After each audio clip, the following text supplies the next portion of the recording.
그날 아침은 유난히 일찍 눈이 떠졌습니다.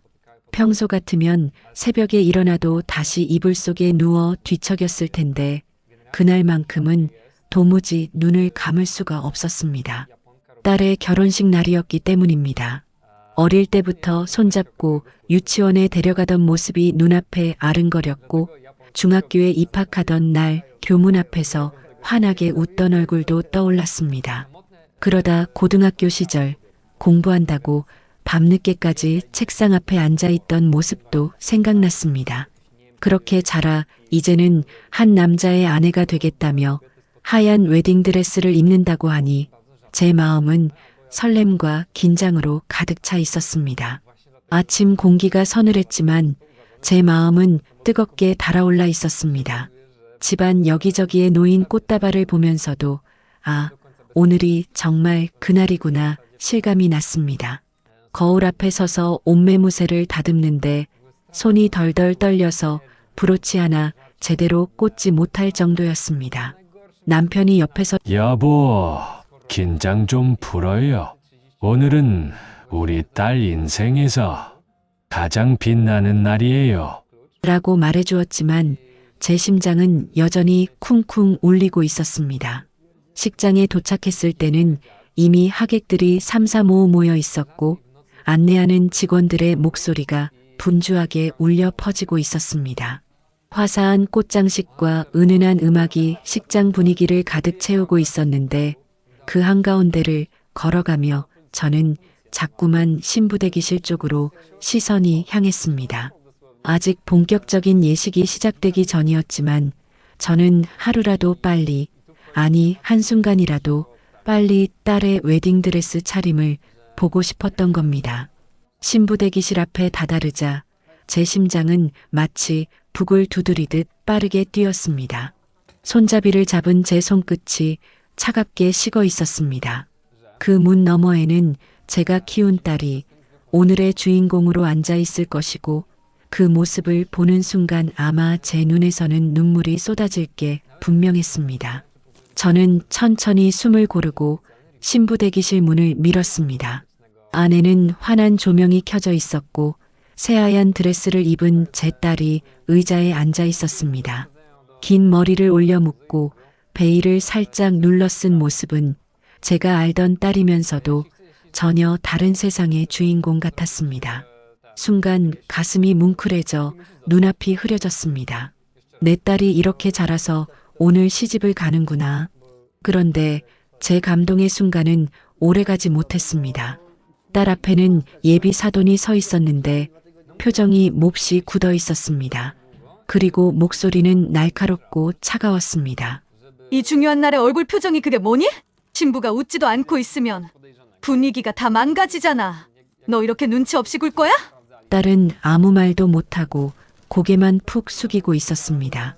제 눈에는 긴장과 두려움이 뒤섞인 표정이 보였습니다. 그 장면을 보는 순간 제 발걸음이 멈췄습니다. 방금 전까지만 해도 가슴이 벅차 눈물이 날 것 같았는데 그 감정이 순식간에 분노와 불편함으로 바뀌었습니다.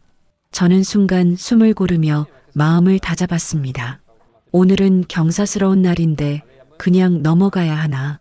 하지만 저 모습이 내 딸의 첫 시작을 망쳐버리진 않을까. 마음속에서 수없이 갈등이 오갔습니다. 하지만 예비 사돈의 말은 점점 거칠어졌습니다. 이 드레스가 얼마나 비싼 건데 자세를 그렇게 흐트러뜨리고 앉아있니? 내가 제대로 못하면 다 흉이 되는 거야. 정신 똑바로 차려. 그 말에 제 손끝이 다시 떨리기 시작했습니다. 순간 제 딸이 입술을 꾹 깨물며 애써 눈물을 참는 모습이 눈에 들어왔습니다. 하얀 드레스 위로 작은 어깨가 움츠러들고 있었는데 그 모습이 제 가슴을 무겁게 짓눌렀습니다. 저는 더 이상 지켜만 볼 수 없었습니다. 발걸음을 신부 대기실 안으로 옮기며 목소리를 냈습니다. 오늘 같은 날 왜 그렇게 아이를 몰아붙이세요? 이 아이가 뭘 잘못했다고 벌써부터 이렇게 다그치십니까? 제 말에 예비 사돈이 저를 돌아보더니 순간 표정이 굳어졌습니다. 그러더니 조금은 억지로 미소를 지으며 대꾸했습니다. 아이고, 별일 아니에요. 제가 앞으로 며느리 될 아이라서 미리 조언 좀 해주고 있는 거예요. 겉으로는 조언이라고 말했지만 분명한 건 그 태도에 따뜻함은 없었습니다. 아이를 보듬기보다는 누르는 기세였고 그 순간 저는 이 결혼을 이렇게 시작해도 되는 걸까 하는 불안이 스멀스멀 피어올랐습니다. 딸은 제 눈치를 살짝 보더니 아무 말도 하지 못했습니다. 마치 엄마 그냥 가만히 있어 줘라고 말하는 듯한 눈빛이었지만 저는 도저히 그럴 수가 없었습니다. 조언이라면 부드럽게 해주셔도 되잖아요. 결혼식 날 신부가 긴장하는 건 당연한 일인데 이렇게 몰아붙이면 아이가 상처만 받습니다. 제 목소리는 생각보다 더 단단하게 나왔습니다. 그 순간 방 안의 공기가 확 무거워지는 게 느껴졌습니다. 예비 사돈의 얼굴에는 불쾌함이 스쳐 지나갔습니다. 아이고, 참견하시는 게 빠르시네요. 앞으로 이 아이는 제 아들 집 식구가 되는 거니까 제가 가르치는 게 맞지 않습니까? 그 말에 제 심장이 철렁 내려앉았습니다. 분명히 선을 긋는 말이었고 당신 딸은 이제 내가 아니라 내 식구다라는 의미로 들렸습니다. 그 순간 제 안에서 참았던 분노가 폭발 직전이었습니다. 예비 사돈의 말투는 점점 더 단호해졌습니다. 오늘 같은 날이라 특별히 이해해 드리는 거예요. 하지만 앞으로는요. 어머니가 너무 나서지 마셔야 해요. 저희 집안일은 제가 알아서 할 테니까요. 그 말에 저는 숨이 막히는 듯 답답했습니다. 오늘은 축복받아야 할 날인데 마치 신부를 우리 집안 사람이니 이제부터는 내 방식대로 다루겠다는 식으로 말하니 제 딸의 앞날이 갑자기 어두운 그림자 속으로 끌려 들어가는 듯 보였습니다. 그게 무슨 말씀이세요? 아직 식도 올리기 전인데 벌써부터 이렇게 선을 긋는 게 예의입니까? 제 목소리는 떨렸지만 분명히 단단한 울림이 있었습니다. 예비 사돈은 제 말을 흘려듣듯 고개를 돌리며 냉소적으로 웃었습니다. 예이라 참. 제가 지금까지 얼마나 많은 며느리를 봐왔는지 아세요? 처음에는 다들 내 딸 귀하게 키웠다며 호들갑을 떨지만 결국 시집 와서는 시집살이 배우는 게 당연한 겁니다. 저도 그걸 시킬 거고요. 그 순간 제 귀를 의심했습니다. 시집살이. 그 단어가 제 가슴을 무겁게 찍어 눌렀습니다. 아직 시작도 하지 않은 결혼 생활 앞에서 내 딸이 그렇게 고통받을 거라는 예고를 버젓이 해대는 모습에 숨이 막혔습니다. 저는 의자에 앉아 있는 딸을 바라봤습니다. 딸은 눈망울이 흔들리며 불안한 기색을 감추지 못했습니다. 억지로 미소를 짓고 있었지만 손끝은 하얗게 질릴 정도로 드레스를 움켜쥐고 있었습니다. 그 모습을 본 순간 제 안에서 무엇인가 무너져 내렸습니다. 내 딸을 이렇게 보내도 괜찮을까? 내가 지금이라도 막아야 하는 게 아닐까? 마음속에서 갈등이 소용돌이쳤습니다. 그때였습니다. 문이 열리며 제 남편이 들어왔습니다. 방안 공기에 묘한 긴장을 단번에 눈치챘는지 곧장 제 옆으로 다가왔습니다. 그는 예비 사돈을 똑바로 바라보며 묵직한 목소리를 냈습니다. 무슨 일입니까? 지금 무슨 말씀이 오가는 겁니까? 예비 사돈은 잠시 멈칫하더니 태연한 척 웃으며 대답했습니다. 아유, 별일 아니에요. 앞으로 우리 집 며느리 될 아이니까 제가 조금 단도리를 하고 있었을 뿐이에요. 하지만 남편은 눈썹을 굳게 찌푸렸습니다. 단돌이라니. 지금 제 아내가 들은 말이 맞습니까? 시집살이를 제대로 시키겠다. 이런 말씀을 하신 겁니까? 방 안의 공기가 한층 더 무겁게 가라앉았습니다. 저는 옆에서 남편의 손을 꽉 잡았습니다. 남편의 눈빛에는 분노와 단호함이 번져가고 있었습니다. 예비 사돈은 여전히 태연한 표정을 유지하려 애쓰고 있었습니다. 그러나 눈빛에는 은근한 도전과 무시가 담겨 있었습니다. 아니, 제가 그저 미리 말해둔 것뿐이에요. 요즘 젊은 것들 버릇없다 하지 않습니까? 우리 집안은 전통을 중시합니다. 제가 직접 잡지 않으면 안 돼요. 남편은 더 이상 참지 못한 듯 낮게 그러나 힘주어 대답했습니다. 전통이란요, 전통이 아이를 억압하고 눈물 흘리게 만드는 거라면 그건 전통이 아니라 폭력입니다. 그 순간 예비 사돈의 입술이 굳게 다물리더니 이내 비웃음이 터져 나왔습니다. 허허, 참 별난 아버지시네. 며느리는 며느리답게 살아야죠. 저는 제 아들을 위해서라도 이 아이를 확실히 가르칠 겁니다. 기대하세요. 그 말이 끝나자마자 방 안의 공기는 바늘로 찌르는 듯 날카로워졌습니다. 저는 숨조차 고르지 못한 채 딸을 바라봤습니다. 딸은 더 이상 눈물을 참지 못하고 눈가가 붉어졌습니다. 남편은 자리에서 한 발짝 앞으로 나서며 목소리를 높였습니다. 당신 말은 곧 내 딸을 평생 괴롭히겠다는 선언이군요. 그런 집에 내 딸을 줄 수 없습니다. 예비 사돈도 물러서지 않았습니다. 뭘 그리 호들갑을 떠십니까? 결혼이라는 건 원래 그런 겁니다. 서로 맞춰가며 배우는 거지요. 그리고 이 아이는 이제 제 집안 식구가 될 거니까 부모님은 이제 발 빼셔야 합니다. 그 순간 제 안에서 쌓아두었던 모든 분노가 터져 나왔습니다. 뭐라고요? 발을 빼다니요. 제가 낳아 키운 딸입니다. 아직 시작도 안 한 결혼 앞에서 벌써 이런 말씀을 하신다면 앞으로 이 아이가 어떻게 살지 뻔하지 않습니까? 제 목소리에 남편이 고개를 끄덕이며 한마디를 내뱉었습니다. 오늘 이 자리에서 분명히 말하겠습니다. 내 딸, 당신 같은 집안에는 못 줍니다. 얘야, 손 잡아라. 우리 그냥 나가자. 순간 신부 대기실 안은 얼어붙었습니다. 예비 사돈은 눈이 휘둥그레졌고 딸은 울먹이며 두 손으로 드레스를 움켜쥐었습니다. 남편은 한치의 망설임도 없이 딸의 손을 붙잡았습니다. 그 손에는 단호함이 그리고 아버지로서의 보호 본능이 고스란히 묻어나 있었습니다. 저는 눈물이 차오르는 것을 억누르며 딸을 감싸듯 남편과 함께 발걸음을 옮겼습니다.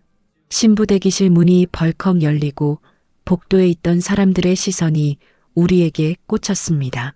순간 식장 전체가 술렁이기 시작했습니다. 신부 대기실을 박차고 나온 우리는 곧장 식장 복도에 섰습니다.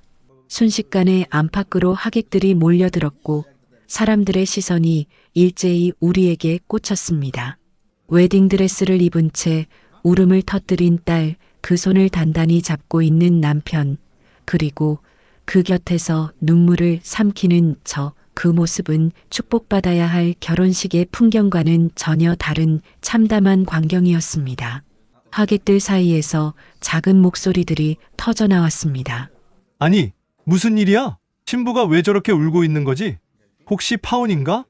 그 속삭임 하나하나가 제 가슴을 쑤셨습니다. 저는 그저 고개를 떨군 채 딸을 감싸 안으려 애썼습니다. 하지만 딸은 제 손길을 밀치며 흐느끼고 있었습니다. 순간 사회자가 황급히 무대로 올라가 마이크를 잡았습니다.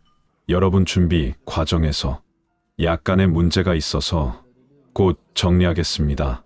하지만 사회자의 목소리는 떨렸고 불안한 기운을 감추지 못했습니다. 하객들의 술렁임은 오히려 더 커져만 갔습니다. 신랑 측 친척들이 우르르 몰려오더니 예비 사돈이 헐레벌떡 신부 대기실에서 뛰쳐나왔습니다. 그 얼굴에는 여전히 불쾌함이 묻어 있었지만 동시에 체면을 잃은 듯한 당황스러움도 보였습니다. 아니, 이게 무슨 짓입니까? 결혼식장에서 이런 식으로 망신을 주다니요. 남편은 굳은 표정으로 대꾸했습니다. 망신은 우리 딸을 모욕한 순간 이미 시작된 겁니다. 오늘 이 결혼은 여기서 끝입니다. 그 말이 울려 퍼지는 순간 식장 안은 더 큰 혼란에 빠졌습니다. 신랑은 얼굴이 새하얗게 질려 무대 근처에 서 있었고 신랑 친구들은 서로 눈치를 보며 어쩔 줄 몰라 했습니다.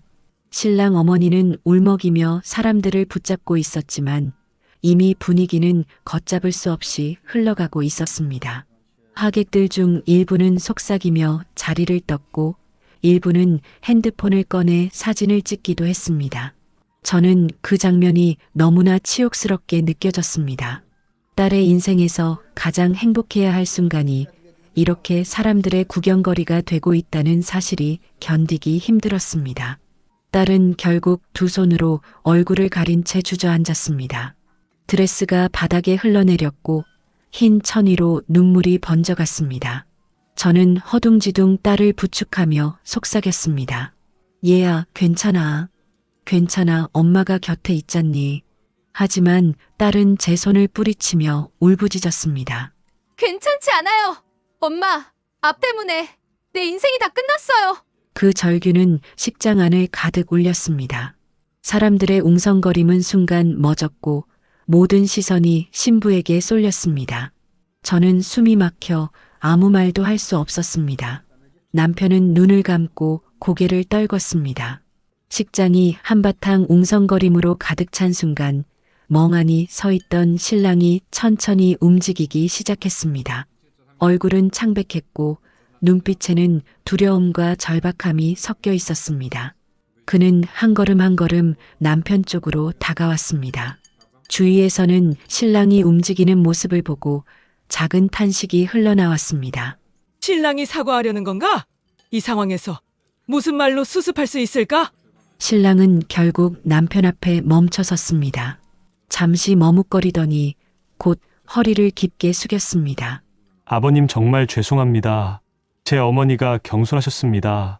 아버님께 그런 말씀을 드리면 안 됐는데 제가 막지 못했습니다.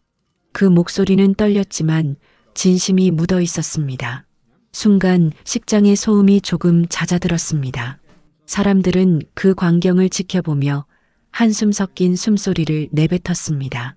남편은 팔짱을 낀 채 묵묵히 서 있었지만 표정은 여전히 굳어 있었습니다. 내가 잘못한 건 아니겠지.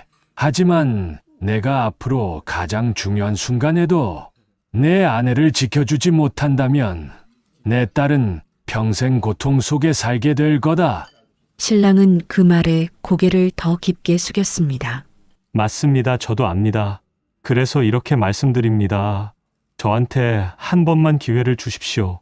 오늘 이 자리에서만큼은 제가 제 아내가 될 사람을 끝까지 지켜내겠습니다. 그 순간 딸이 고개를 번쩍 들었습니다. 눈가가 눈물로 번져 있었지만 신랑의 간절한 눈빛을 마주하자 가슴이 요동치는 듯 했습니다. 그녀의 입술이 떨리며 미약한 목소리가 흘러나왔습니다.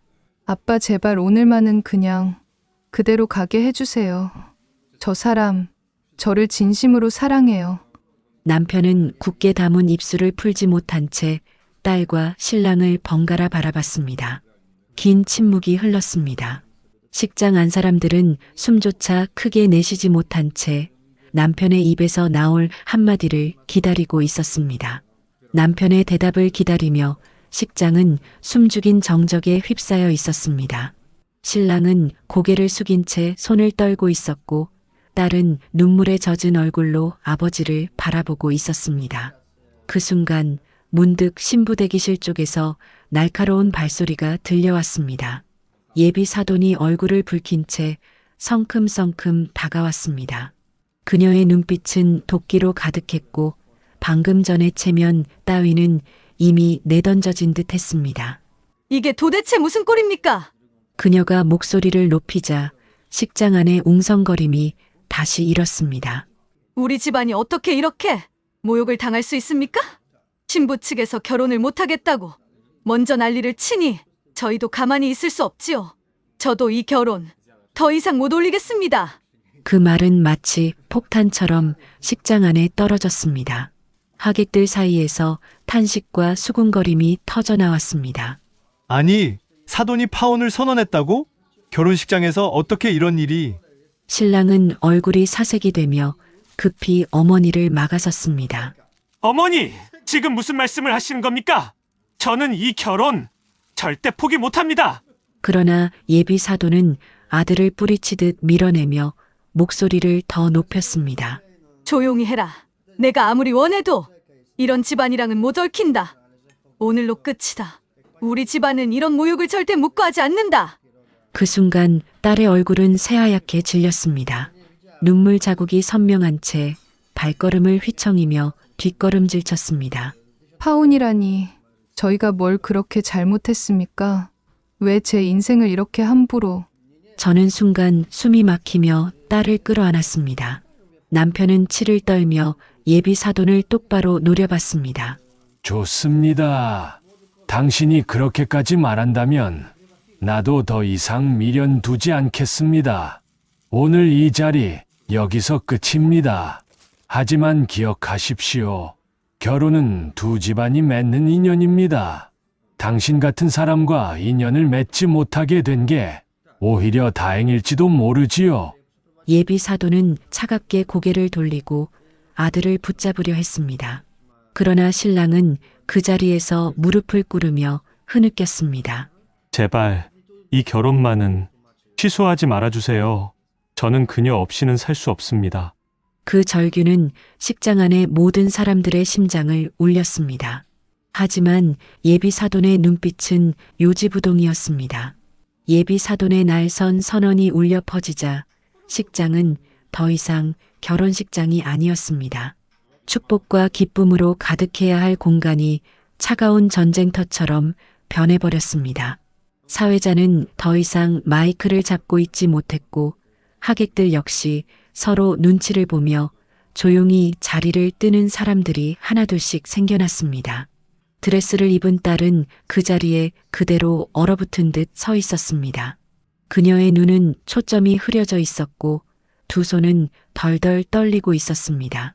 눈물 자국이 선명한 얼굴은 마치 모든 희망이 꺼져버린 듯 창백했습니다. 엄마, 아빠, 딸은 힘없이 제 쪽을 바라보며 입을 열었지만 목소리가 금방 흩어져 버렸습니다. 왜 이렇게 된 거예요? 왜 저만 이런 꼴을 당해야 해요? 저는 눈물이 쏟아지는 걸 참으며 딸을 부둥켜 안았습니다.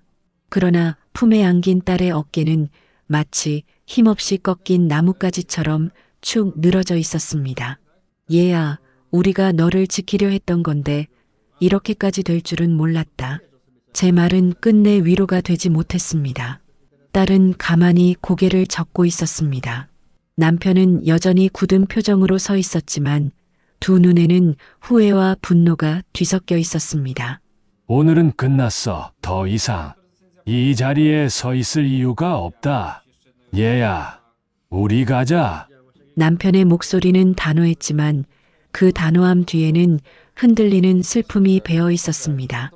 우리는 결국 식장을 떠날 수밖에 없었습니다.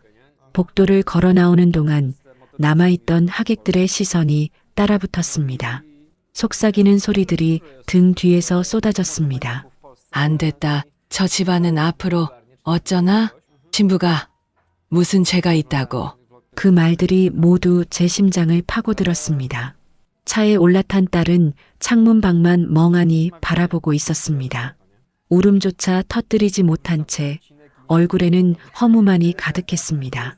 남편은 운전대를 꽉 쥔 채 아무 말도 하지 않았습니다. 차 안은 무겁고도 고요했습니다. 집에 도착한 후 딸은 방으로 들어가 문을 걸어 잠갔습니다. 그날 밤 방 안에서는 아무 소리도 들리지 않았습니다. 흐느낌조차 들리지 않아 오히려 더 무거웠습니다. 저는 방문 앞에 앉아 한참을 울었습니다. 내가 잘못한 걸까? 얘가 이렇게 된 게 다 내 탓은 아닐까? 후회와 죄책감이 밀려와 도무지 숨을 고를 수가 없었습니다. 남편도 담배만 연거푸 피우며 말이 없었습니다. 식탁 위에는 차갑게 식어버린 음식들이 그대로 놓여 있었지만 아무도 손을 대지 않았습니다. 딸은 그날 밤 끝내 방에서 나오지 않았습니다. 문틈으로 스며드는 침묵은 우리 부부를 더 고통스럽게 만들었습니다. 결혼식이 무산된 지 며칠이 흘렀습니다. 처음 하루 이틀 동안은 딸이 방에서 나오지 않았습니다. 문은 굳게 닫혀 있었고 안에서 어떤 소리도 새어나오지 않았습니다. 먹을 것을 문 앞에 두어도 손대지 않은 채 그대로 남아있곤 했습니다. 그 무거운 침묵은 우리 부부를 더 괴롭게 만들었습니다. 남편은 말이 없어졌고 집안은 늘 고요했습니다. TV도 켜지지 않았고 밥상 위에는 젓가락이 오르지 않았습니다. 서로의 눈을 마주치는 일조차 어려웠습니다. 그러던 어느 날 저녁 방문이 벌컥 열리더니 딸이 거칠게 걸어 나왔습니다. 얼굴은 야위었고 눈가는 부어 있었습니다. 그녀는 우리를 바라보며 떨리는 목소리로 말했습니다. 엄마, 아빠, 왜 제 결혼을 그렇게 망쳐버리셨어요? 왜 제 인생을 제 뜻대로 두지 않으셨어요? 그 질문은 제 가슴을 후벼 파는 칼날 같았습니다. 저는 얼어붙은 채 아무 대답도 할 수 없었습니다. 남편이 대신 조심스레 입을 열었습니다. 우린 내가 불행해질 게 뻔해서 그랬다. 너도 들었잖니? 내 시어머니 될 사람이 무슨 말을 했는지 시집살이를 시키겠다오. 그 집안에 널 보낼 수가 없었다. 그러나 딸은 고개를 세차게 저으며 울부짖었습니다. 그건 제 선택이잖아요. 제가 감당하겠다고 하면 그냥 지켜봐 주셨어야죠. 제가 사랑하는 사람이었는데 아빠, 엄마 때문에 모든 게 다 끝났어요. 그 순간 방 안의 공기는 더 차갑게 얼어붙었습니다. 저는 눈물이 솟구쳐 딸에게 다가갔지만 딸은 제 손을 뿌리쳤습니다. 엄마도 아빠도 제 편이 아니었어요. 결국 저한테는 아무도 없었어요. 그 말을 남기고 딸은 다시 방문을 닫아 걸었습니다. 이번엔 흐느낌이 문틈 밖으로까지 새어나왔습니다. 저는 무릎이 풀려 바닥에 주저앉았습니다. 남편은 깊은 한숨만 내쉬며 머리를 감싸쥐었습니다. 내가 옳은 줄 알았는데 이게 정말 옳은 거였을까? 그의 중얼거림이 허공에 흩어졌습니다. 그날 이후 집안의 공기는 더욱 무거워졌습니다. 아침을 차려도 아무도 앉지 않았고 식탁 위 그릇들은 고스란히 치워지기 일쑤였습니다. 딸은 방에 틀어박혀 부모와의 대화를 거부했고 우리 부부는 매일같이 후회와 죄책감에 잠겨 살아야 했습니다. 그렇게 결혼식이 무산된 지 일주일 남짓 흘렀습니다. 그동안 집안은 여전히 얼어붙어 있었습니다. 딸은 방에 틀어박힌 채 나오지 않았고 밥상을 차려도 수저가 오르지 않았습니다. 저와 남편은 서로 눈길만 주고받을 뿐 긴 한숨 외에는 할 말이 없었습니다. 그날 저녁 낯선 초인종 소리가 울렸습니다. 띵동. 평소 같으면 반가울 것도 없었을 텐데 왠지 모르게 심장이 쿵 내려앉았습니다. 남편이 무겁게 문을 열었습니다. 문 앞에는 신랑이 서 있었습니다. 정장도 아니고 정돈되지 않은 셔츠 차림에 눈가가 붉게 충혈된 얼굴이었습니다. 그의 손은 떨리고 있었고 입술은 말라 있었습니다.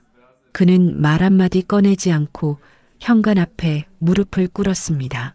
아버님, 어머님 정말 죄송합니다. 제발 저를 용서해 주십시오. 그 목소리는 갈라져 있었고 그 자리에 공기를 찢어 놓았습니다. 저는 놀라 손으로 입을 막았고 남편은 굳은 채 신랑을 내려다봤습니다. 당신이 여기 왜 왔나? 남편의 목소리는 차갑고 낮았습니다. 신랑은 고개를 깊이 숙인 채 바닥에 이마가 닿을 정도로 절을 했습니다. 저는 그녀를 포기할 수 없습니다. 어머니의 잘못은 제가 막지 못했지만 저는 결코 그녀를 힘들게 하지 않을 겁니다. 제가 평생 지키겠습니다. 제발 다시 한 번만 기회를 주십시오. 그 순간 딸의 방문이 벌컥 열렸습니다. 방 안에서 몰래 듣고 있었던 듯 딸은 눈물범벅 얼굴로 현관 앞으로 뛰어나왔습니다. 오빠, 딸은 신랑 앞에 무릎을 꿇더니 두 손으로 그의 어깨를 붙잡았습니다. 왜 이제야 왔어? 나 너무 무서웠어. 나 혼자 버려진 줄 알았어. 두 사람의 눈물이 현관 바닥에 떨어졌습니다. 그 모습에 제 가슴은 찢어질 듯 아팠습니다. 사랑하는 사람을 향한 딸의 절규, 그리고 그 앞에서 무릎 꿇고 있는 청년의 절박함이 고스란히 느껴졌습니다. 남편은 여전히 팔짱을 끼고 서 있었지만 손끝이 덜덜 떨리고 있었습니다. 그의 눈빛에도 분노와 회한, 그리고 흔들림이 엇갈리고 있었습니다. 일어나. 남편이 짧게 말했습니다. 그러나 신랑은 고개를 더 깊이 숙인 채 떨리는 목소리로 대답했습니다. 일어나지 않겠습니다. 아버님께서 용서해 주실 때까지 저는 여기서 무릎 꿇겠습니다. 그 말에 현관 앞의 공기는 숨조차 삼키기 힘들 만큼 무겁게 내려앉았습니다. 남편은 한참 동안 신랑을 내려다보았습니다. 눈빛에는 여전히 분노와 의심이 서려 있었지만 동시에 흔들리는 감정이 어른거렸습니다. 그가 낮게 입을 열었습니다. 내가 지금 이렇게 무릎을 꿇는다고 해서 내가 쉽게 마음을 돌릴 거라 생각하지 마라. 오늘 내 어머니가 한 말, 너도 다 들었을 거다. 그 말이 장난 같았느냐? 신랑은 고개를 더 깊이 숙이며 목소리를 내었습니다. 아버님, 저도 잘 압니다. 어머니가 경솔하셨습니다. 그리고 그 말씀을 막지 못한 제 책임도 큽니다. 하지만 약속드릴 수 있습니다. 저는 결코 제 아내를 그런 상황에 두지 않겠습니다. 오히려 제가 앞장서서 막아내겠습니다. 남편은 눈을 가늘게 뜨고 물었습니다. 그럼 내 어머니와 맞서서라도 내 딸을 지키겠다는 거냐? 그게 내게 얼마나 힘든 일인지 알기나 하느냐? 신랑은 잠시 숨을 고른 뒤 떨리는 목소리로 대답했습니다. 압니다. 하지만 그 힘든 길이라도 저는 가겠습니다. 저한테는 그녀가 전부이니까요. 저는 그녀를 잃고 사는 삶은 상상할 수 없습니다. 그 순간 딸이 신랑의 어깨에 손을 얹고 눈물을 머금은 채 아버지를 바라봤습니다. 아빠 제발 저 사람의 말을 믿어주세요. 저도 압니다. 그 집안에서 저를 힘들게 할 수도 있다는 거. 그래도 저는 이 사람과 함께라면 감당할 수 있어요. 아빠가 믿지 않으시면 저라도 이 사람을 믿겠습니다. 딸의 목소리는 흔들렸지만 단호했습니다. 방 안의 공기는 다시 무겁게 내려앉았고 저와 남편은 서로 눈빛을 마주쳤습니다. 저는 마음이 흔들리며 속으로 중얼거렸습니다. 정말 이 아이의 선택을 막아서는 게 옳은 일일까? 이토록 간절히 원한다면 우리가 지켜봐 주는 게 맞는 게 아닐까? 남편은 여전히 굳은 얼굴이었지만 그의 손끝은 미세하게 떨리고 있었습니다. 거실 안은 숨조차 크게 쉴 수 없는 긴장으로 가득했습니다. 신랑은 여전히 무릎을 꿇은 채 떨리는 목소리로 용서를 빌었고 딸은 눈물로 범벅이 된 얼굴로 아버지를 바라보고 있었습니다. 저는 두 사람 사이에서 가슴이 미어지듯 흔들렸지만 남편의 얼굴은 바위처럼 굳어 있었습니다. 한참의 침묵 끝에 남편은 낮게 그러나 단호하게 입을 열었습니다. 내 말이 진심인 건 알겠다 하지만 진심만으로는 부족하다. 결혼이란 건 사랑만으로 유지되지 않는다. 특히 내 어머니 같은 분 밑에서 내 딸이 어떻게 살겠느냐. 신랑은 고개를 번쩍 들어 울먹이며 외쳤습니다. 제가 지키겠습니다. 제가 평생을 걸고 지켜내겠습니다. 그러나 남편은 고개를 저었습니다. 내가 아무리 그렇게 말해도 내 어머니를 이길 수 없다. 오늘 하루만 봐도 뻔히 알겠다. 내 딸은 그 집안에 들어가면 눈물로 세월을 보낼 게 분명하다. 나는 아비로서 그런 길을 허락할 수 없다. 딸은 울부짖듯 외쳤습니다. 아빠, 왜 제 선택을 무시하세요? 저는 이 사람 없이는 못 살아요. 그러나 남편은 흔들리지 않았습니다. 내가 지금은 그렇다 해도 세월이 지나면 알게 될 것이다. 아비는 오늘 내 눈물을 참는 것보다 평생 내가 당할 눈물을 막는 걸 택하겠다. 말을 마친 남편은 신랑을 향해 똑바로 손가락을 내뻗었습니다. 이제 그만 일어나라. 그리고 다시는 우리 집 문을 두드리지 마라. 순간 신랑의 어깨가 크게 흔들렸습니다. 그는 다시 한번 이마를 바닥에 박으며 절규했습니다. 제발 한 번만 기회를 주십시오. 저희 사랑을 믿어주세요. 하지만 남편은 등을 돌려버렸습니다. 단호하게 한마디를 던졌습니다. 나가라. 그 차갑고 단호한 목소리에 신랑은 끝내 몸을 떨며 자리에서 일어났습니다. 두 눈은 눈물로 젖어 있었고 입술은 피가 날 만큼 깨물려 있었습니다. 딸은 그를 붙잡으려 몸을 던졌지만 남편이 팔을 막아섰습니다. 얘야, 더는 안 된다. 신랑은 마지막으로 딸을 바라보았습니다. 그 눈빛에는 애절함과 절망이 가득했지만 끝내 아무 말도 하지 못한 채 현관문을 열고 나갔습니다. 문이 닫히는 소리가 온 집안을 울렸습니다. 거실 안에는 딸의 오열만이 가득 메아리쳤습니다. 아빠 왜 이렇게까지 하셨어요? 제 인생을 왜? 저는 그 자리에 주저앉아 울고 있는 딸을 부둥켜 안았지만 이미 그녀의 몸은 떨림으로 가득 차 있었습니다. 남편은 고개를 숙인 채 묵묵히 서 있었고 집안은 한순간에 무너져 내린 듯한 정막으로 가라앉았습니다.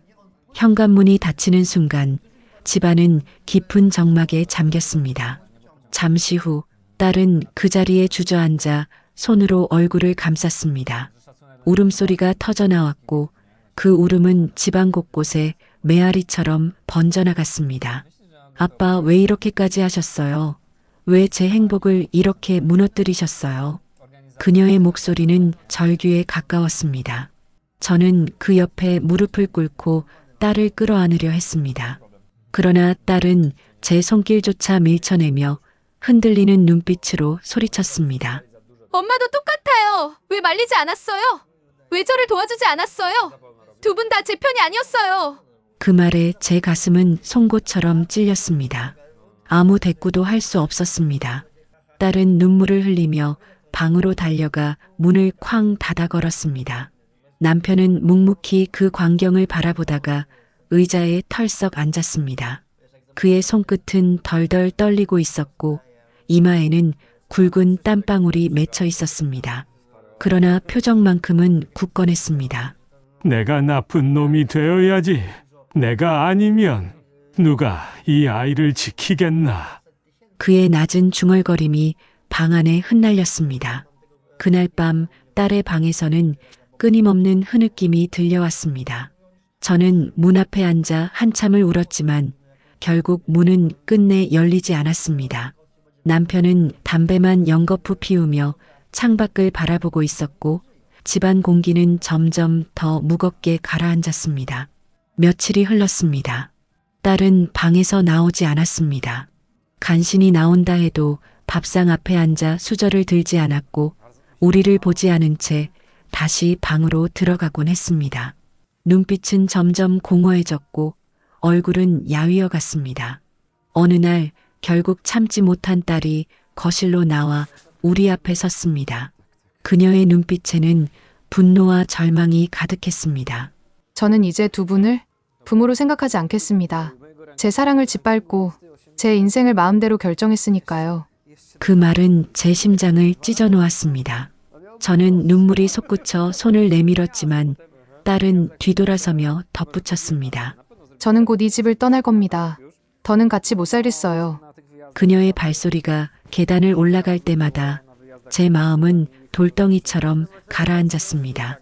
남편조차 아무 말도 하지 못한 채 담담히 고개만 숙였습니다. 그날 이후 집안의 분위기는 더욱 삭막해졌습니다. 아침 식탁은 늘 차려졌지만 수저 소리는 들리지 않았습니다. 딸은 방에서 나오지 않았고 남편은 식탁에 앉아도 숟가락을 들지 않았습니다. 저는 밥을 치우며 매번 눈시울이 뜨거워졌습니다. 며칠이 더 흘렀을 무렵 딸의 방에서 서랍이 여닫히는 소리가 자주 들리기 시작했습니다. 옷장이 열리고 닫히는 소리, 짐을 꾸리는 듯한 바스락거림이 간간히 들려왔습니다. 불안한 마음에 문 앞에 서서 들어볼 때마다 제 심장은 쿵쿵 내려앉았습니다. 어느 저녁 딸이 방에서 나오더니 차갑게 말했습니다. 엄마, 아빠 저 떠나려고 해요. 이 집에 있으면 숨이 막혀서 못 살겠어요. 그 말에 저는 손에서 쟁반을 떨어뜨릴 뻔했습니다. 남편은 딸을 똑바로 바라보다가 낮게 물었습니다. 어디로 가겠다는 거냐? 딸은 잠시 망설이다가 그러나 굳은 표정으로 대답했습니다. 저를 사랑해주는 사람에게로요. 두 분은 저를 이해해주지 못하지만 그는 끝까지 저를 지켜주겠다고 했어요. 저는 그 말을 믿을 겁니다. 순간 거실 공기는 얼어붙었습니다. 남편의 얼굴은 굳어졌고 저는 숨조차 제대로 쉴 수 없었습니다. 얘야, 그건 안 된다. 남편이 단호하게 말했습니다. 내가 무슨 생각을 하든 내가 두 눈 뜨고 너를 그런 길로 보낼 수는 없다.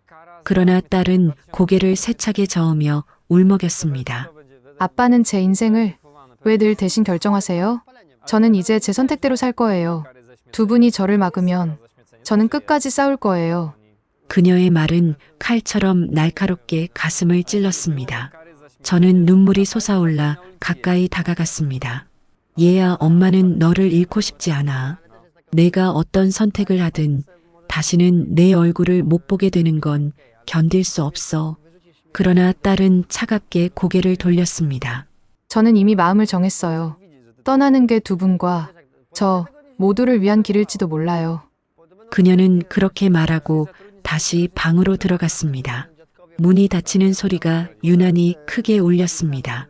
남편은 깊은 한숨을 내쉬며 두 손으로 얼굴을 감쌌습니다. 내가 막아야 하는데, 그런데 이렇게 버티면 내가 아비로서 맞는 길을 가고 있는 게 맞는 건지 모르겠다. 저는 그 옆에서 속으로 중얼거렸습니다. 이대로 두면 정말 딸을 영영 잃어버릴지도 몰라. 그날 밤은 유난히 고요했습니다. 바람 소리조차 들리지 않는 정막 속에서 저는 부엌에 앉아 식은 차만 몇 번이나 들이켰습니다. 남편은 거실 소파에 기대 앉아 담배만 연거푸 태우고 있었습니다. 말은 없었지만 서로가 같은 불안 속에 빠져 있다는 걸 알 수 있었습니다. 새벽 무렵 딸의 방에서 인기척이 났습니다. 옷장 문이 닫히는 둔탁한 소리, 서랍이 덜컥 닫히는 소리가 잇따라 들렸습니다. 가방 지퍼가 올라가는 소리까지 명확히 들리자 제 심장은 쿵 내려앉았습니다. 저는 떨리는 손으로 방문을 열었습니다. 방 안에는 여행 가방 하나가 이미 서 있었고 딸은 옷 몇 벌을 마지막으로 챙기고 있었습니다. 그녀의 눈빛은 단호했고 얼굴은 이미 결심한 사람의 표정이었습니다. 얘야, 정말 떠나려고 하는 거니? 제 목소리는 떨려서 속삭이는 듯 나왔습니다. 딸은 잠시 제 얼굴을 바라보다가 낮게 대답했습니다. 엄마, 전 이제 제 길을 가야겠어요. 여기 남아있으면 숨이 막혀서 죽어버릴 것 같아요. 그 말에 눈물이 왈칵 쏟아졌습니다. 저는 가방 손잡이를 붙잡고 매달리듯 말했습니다. 제발, 제발 한 번만 더 생각해줘. 내가 떠나면 엄마는 어떻게 살아? 그러나 딸은 제 손을 떼어내며 고개를 흔들었습니다.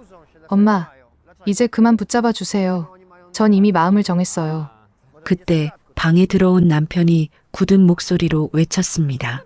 안 된다! 이 집에서 나가는 순간, 넌 더 이상 우리 딸이 아니다. 순간 딸의 눈가가 크게 흔들렸지만 이내 다시 단단해졌습니다. 그럼 딸 아니어도 좋아요. 전 제 선택을 하겠습니다. 그녀는 가방을 들어 올리고 현관으로 향했습니다.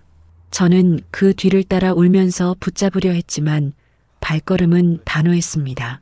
현관 앞에서 마지막으로 고개를 돌린 딸의 얼굴에는 눈물이 흘러내렸습니다. 엄마, 아빠 미안해요 하지만 전 행복해지고 싶어요. 그 말과 함께 문이 열리고 닫혔습니다. 문이 닫히는 소리가 온 집안을 울릴 만큼 크게 메아리쳤습니다. 그 자리에 남은 저는 무너져 내리듯 바닥에 주저앉았습니다. 남편은 굳은 표정으로 현관문을 노려보았지만 눈가가 젖어 있었습니다. 결국 이렇게 되는구나. 그의 낮은 목소리가 허공에 흩날렸습니다. 딸이 집을 나간 뒤 집안은 텅 빈 듯 적막했습니다. 식탁에는 여전히 세 사람의 밥그릇이 올랐지만 한 자리는 늘 비어 있었습니다. 그 빈자리를 바라볼 때마다 목이 메었고 밥을 삼키는 것조차 힘겨웠습니다. 처음 며칠 동안은 딸이 연락을 해올 거라고 믿었습니다. 분명 시간이 지나면 화가 조금 가라앉고 엄마 아빠 미안해요 하며 돌아올 줄 알았습니다. 그러나 이틀, 사흘, 나흘 시간이 흘러도 전화기는 고요했고 문 앞에는 발소리가 들리지 않았습니다. 남편은 애써 태어난 척했지만 밤마다 담배를 피우며 창가에 서 있는 모습에서 속을 다 들킬 수밖에 없었습니다.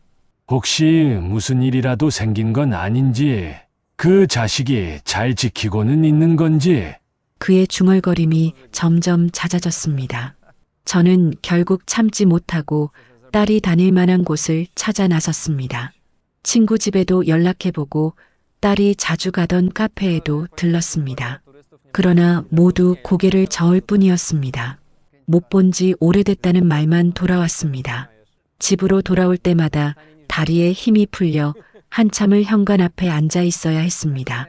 방 안은 여전히 텅 비어 있었고 딸이 쓰던 책상 위에는 메모지 한 장 남아있지 않았습니다. 그곳을 바라보는 것만으로도 숨이 막혔습니다. 그러던 어느 날 동네 지인을 통해 전해 들었습니다. 저기 따님이 그 청년이랑 같이 있는 것 같더라고요. 근처에 작은 원룸 얻었다고 하던데. 그 말을 듣는 순간 심장이 멎는 듯 했습니다. 저는 얼른 남편에게 알렸습니다. 그러나 남편은 잠시 눈을 감고 한숨만 내쉬었습니다. 그래도 됐다. 어디 있는지라도 알았으니. 하지만 내 마음은 변함없다. 그 집안은 우리 딸에게 어울리지 않아. 저는 눈물이 솟구쳐 소리쳤습니다. 당신은 아직도 그렇게 말할 수 있어요? 우리 딸이 어디서 어떻게 살고 있는지 알지도 못하면서. 남편은 고개를 돌리며 창밖만 바라보았습니다. 그날 밤 두 사람 사이에는 말 대신 차가운 침묵만 흘렀습니다. 며칠 동안 고민 끝에 저는 결국 딸이 있다는 원룸 주소를 알아냈습니다. 마음속에서는 수십 번이나 망설였습니다. 가면 우리를 더 밀어내지 않을까, 괜히 상처만 깊어지는 건 아닐까 하는 두려움이 발목을 잡았습니다. 하지만 딸이 어떤 모습으로 지내고 있는지 확인하지 않고서는 하루도 편히 잠들 수가 없었습니다. 그날 저녁 남편과 함께 그 원룸 앞에 섰습니다. 좁은 골목 끝에 자리한 허름한 건물이었고 계단은 낡아 삐걱거렸습니다. 3층으로 올라가는 동안 제 가슴은 쿵쾅거리며 터질 듯 뛰었습니다.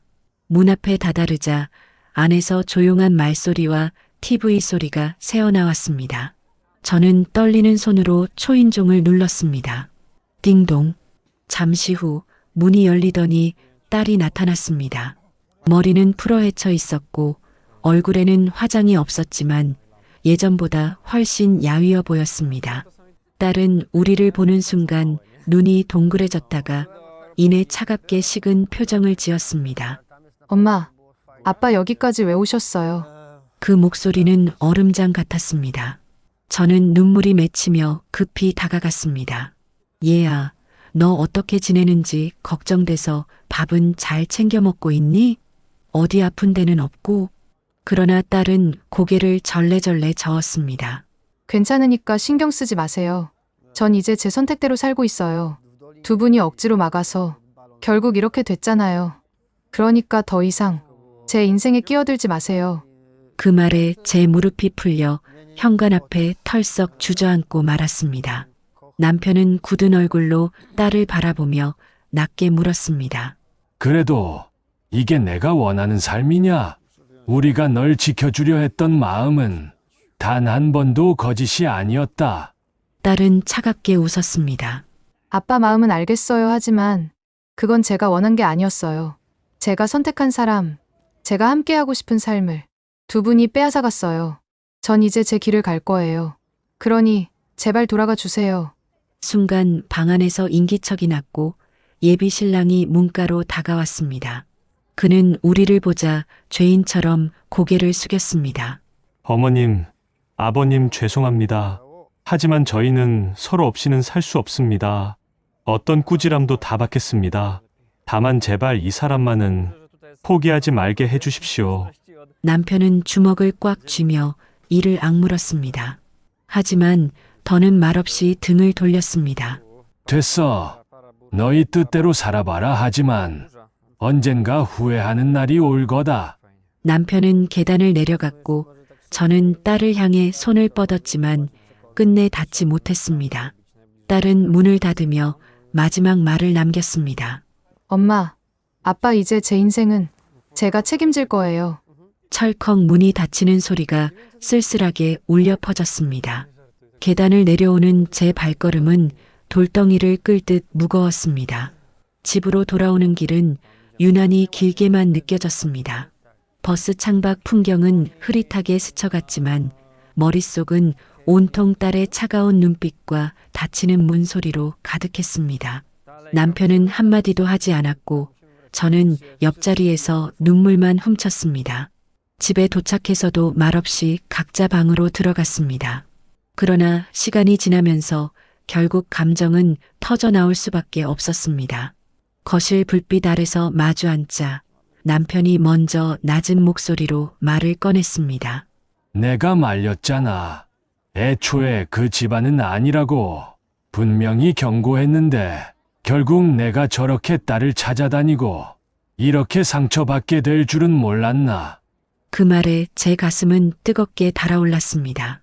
저는 눈물이 맺힌 채 남편을 노려보며 대꾸했습니다. 아니 여보, 우리가 너무 억지로 막은 건 아니었어요? 딸이 그렇게 울며 애원하는데도 끝내 잡아댔잖아요.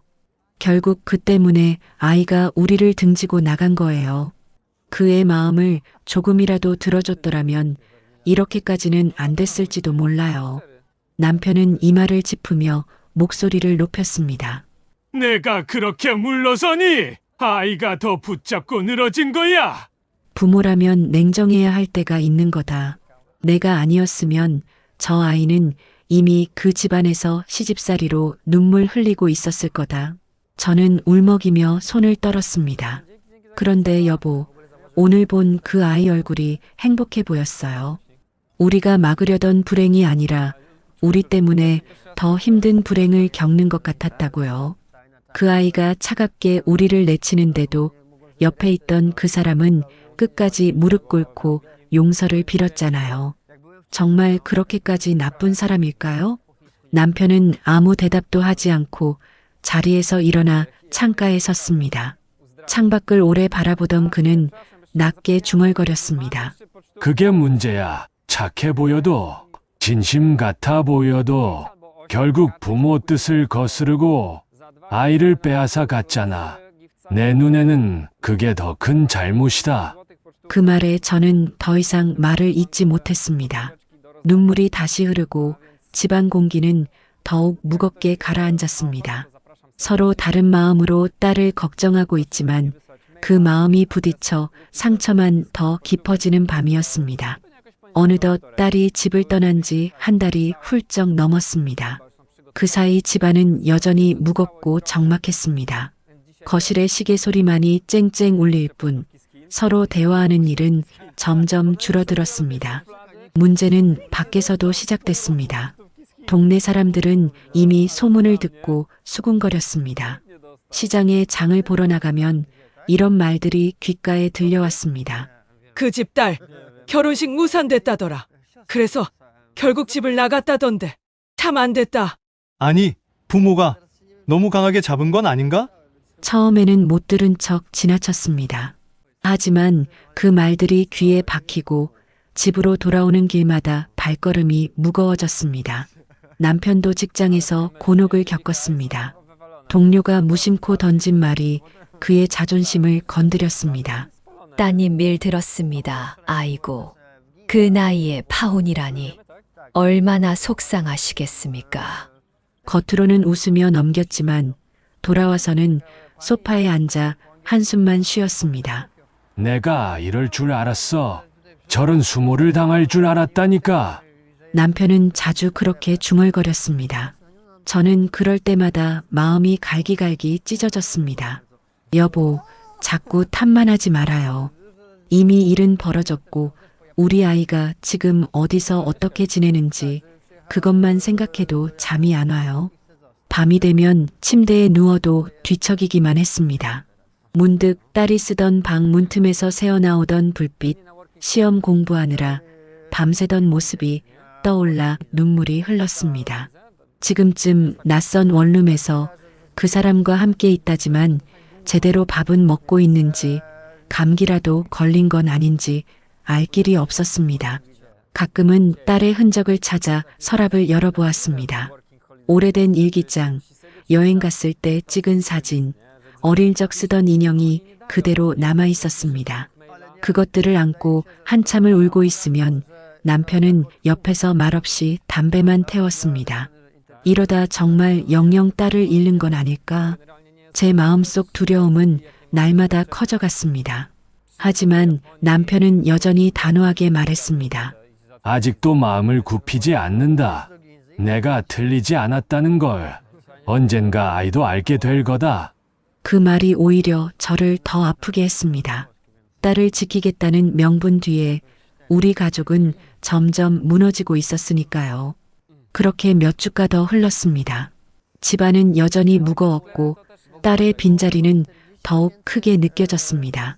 저는 매일같이 딸의 안부가 궁금해 미칠 지경이었지만 남편 앞에서는 차마 말을 꺼내지 못했습니다.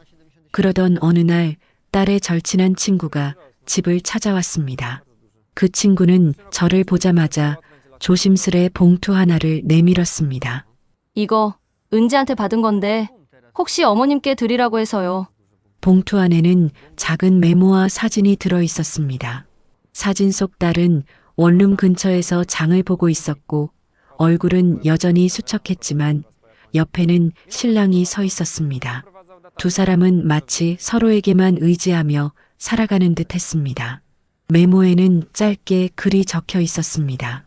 엄마, 아빠 걱정하지 마세요. 저는 잘 지내고 있어요. 다만 아직 용서할 수는 없어요.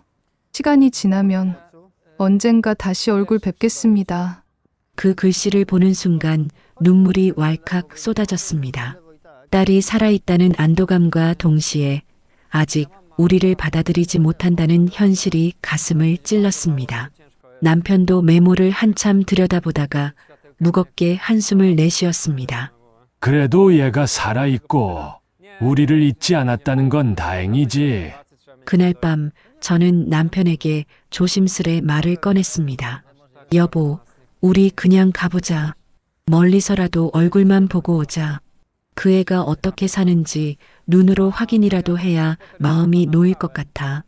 남편은 한동안 말이 없더니 결국 고개를 끄덕였습니다. 그래, 가보자. 하지만 괜히 더 상처 주는 말은 하지 말자. 우리도 이미 많이 잃지 않았나. 이튿날 우리는 다시 그 골목길을 찾았습니다. 저녁 무렵 원룸 건물 앞에 서니 발걸음이 쉽게 떨어지지 않았습니다. 좁고 어두운 계단을 오르며 가슴이 쿵쾅거렸습니다. 문 앞에 서서 초인종을 누르려던 순간 안에서 발자국 소리가 들려왔습니다. 문이 열리자 딸이 모습을 드러냈습니다. 잠시 우리를 본 그녀는 놀란 듯 눈을 크게 떴습니다. 엄마, 아빠 왜 또 오셨어요? 그 목소리는 차가웠지만 눈빛 한켠에는 분명 흔들림이 있었습니다. 저는 그 자리에서 눈물이 터져나와 딸의 손을 붙잡았습니다. 얘야, 그냥 얼굴만 보러 왔다. 내가 어떻게 지내는지 확인하고 싶어서 보고 나면 바로 돌아갈게. 딸은 손을 뿌리치지 않았지만 굳은 얼굴로 서 있었습니다. 그 뒤에서 신랑이 모습을 드러내며 고개를 깊숙이 숙였습니다. 남편은 잠시 말을 잇지 못하다가 조용히 한마디 했습니다. 내가 우리를 원망하는 건 다 안다. 그래도 부모 마음은 변하지 않는다. 그게 듣기 싫더라도 내가 잘 있는 모습만 확인하고 싶었다. 순간 딸의 눈동자가 흔들렸습니다. 그러나 입술은 여전히 굳게 닫혀 있었습니다. 문 앞에 선 딸은 굳은 표정이었지만 눈빛은 흔들리고 있었습니다. 저와 남편은 차가운 바람을 맞으며 서 있었고 현관문 틈새로 흘러나오는 따뜻한 공기가 더욱 멀게 느껴졌습니다. 남편이 한참 동안 말없이 딸을 바라보다가 마침내 낮은 목소리로 입을 열었습니다. 은지야, 아비가 잘못했다. 내가 원하는 삶을 막으려 했던 게 결국 널 더 멀리 밀어낸 거였구나. 딸의 눈가가 순간 붉어졌지만 여전히 차갑게 대꾸했습니다. 이제 와서 그런 말이 무슨 소용이에요. 이미 전 선택했어요. 저는 울음을 삼키며 두 손을 꼭 모았습니다. 얘야, 엄마는 내가 어떤 선택을 해도 받아들일 거야. 내가 그 사람하고 살겠다 하면 이제 반대하지 않을게. 다만 제발 우리와 연락만은 끊지 마. 어디서 어떻게 사는지 살아있다는 소식만이라도 전해줘. 그거면 된다. 남편도 고개를 끄덕이며 덧붙였습니다. 그래, 내가 그 사람과 같이 산다 해도 좋다. 아비는 이제 그걸 막을 힘도 뜻도 없다. 하지만 연락은 끊지 마라. 부모로서 내 소식조차 모른다면 그게 더 큰 벌이다. 딸은 두 눈을 크게 뜨며 우리를 바라봤습니다. 잠시 아무 말도 하지 못하던 그녀는 이내 입술을 깨물며 고개를 떨궜습니다. 눈물이 뚝뚝 떨어져 현관 바닥을 적셨습니다. 엄마, 아빠 정말 그렇게 해줄 수 있어요? 제가 이 사람과 같이 살아도 괜찮다고요? 저는 딸의 손을 붙잡으며 고개를 끄덕였습니다. 그래, 괜찮다. 내가 행복하다면 엄마는 그걸로 족하다. 대신 우리를 잊지만은 마라. 가끔이라도 전화 한 통, 안부 한마디만 해다오. 남편의 목소리도 떨려왔습니다. 은지야, 내가 우리를 원망해도 좋다. 다만 부모 마음은 늘 제자리다. 내가 힘들 때 돌아올 곳이 있다는 것만은 잊지 마. 그 순간 딸은 더 이상 눈물을 참지 못하고 울음을 터뜨렸습니다. 그녀는 두 손으로 얼굴을 감싸며 흐느꼈습니다. 그리고 조심스레, 아주 조심스레 한 걸음을 내디뎌 현관 밖으로 나왔습니다. 그 작은 발걸음이 우리에게는 한 줄기 빛처럼 느껴졌습니다. 딸은 흐느낌 속에서 고개를 들어 저와 남편을 바라보았습니다. 눈가에는 여전히 눈물이 번져 있었지만 그 속에는 오랜만에 본 따뜻한 빛이 어렴풋이 스쳤습니다. 엄마, 아빠 이제라도 제 선택을 존중해 주신다니 고마워요. 저도 연락 끊고 지낸 건 잘못이었다는 거 알아요. 그때는 너무 서운하고 화가 나서 부모님 목소리조차 듣기 싫었어요. 하지만 이제는 알 것 같아요. 두 분이 저를 얼마나 걱정하셨는지. 저는 딸의 손을 꼭 잡으며 눈물을 닦아주었습니다. 그래, 됐다. 엄마는 내가 어떤 길을 택하든 지켜봐 줄 거야. 다만 우리에게는 내 목소리 하나면 충분하다. 가끔이라도 전화하고 힘든 일이 있으면 숨기지 말고 말해다오. 남편도 옆에서 고개를 끄덕이며 덧붙였습니다. 그래, 내가 그 사람과 어떻게 살아가든 이제 아비는 참견하지 않겠다. 하지만 우리와의 인연은 끊지 마. 부모와 자식의 끈은 아무리 멀리 있어도 이어져야 한다. 딸은 결국 눈물을 글썽이며 고개를 끄덕였습니다. 네, 알겠어요. 앞으로는 연락 끊지 않을게요. 제가 잘 지내는지 두 분께 꼭 알려드릴게요. 그 약속이 얼마나 큰 힘이 되는지 그 순간 알 수 있었습니다.